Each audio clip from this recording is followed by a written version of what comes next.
Here's how to fix apps not opening quickly. Step 1. Restart Windows in safe mode. Press Windows plus I to open Settings, then go to System/Recovery. Under Advanced Startup, click Restart Now. Your PC will reboot into the recovery menu. Select Troubleshoot, Advanced Options, Startup Settings, Restart. After the restart, press 4 for Safe Mode or 5 for Safe Mode with networking. Safe Mode loads Windows with minimal drivers, which helps identify and fix app issues.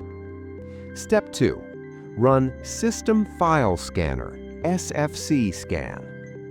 Press Windows plus S, type CMD, right-click Command Prompt, and select Run as Administrator. Type SFC/Scan Now and press Enter. Windows will scan and repair corrupted system files that may prevent apps from opening. Wait for the scan to finish. It may take a few minutes. Once complete, it will show if any files were repaired. After completing these steps, your apps should open normally. Subscribe for more professional Windows fixes.